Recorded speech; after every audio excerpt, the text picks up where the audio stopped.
আজকে ৭ তারিখ ৫ মাস ২০২৪ সাল।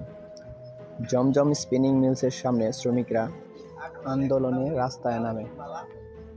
সকাল ৭:৩০টার সময়। সরকারি গ্যাজেট অনুযায়ী যে ১২,৫০০ টাকা নির্ধারিত করেছিল জমজম কোম্পানির মালিক তা মানেনি। তার জন্যই শ্রমিকরা আজ রাস্তায়।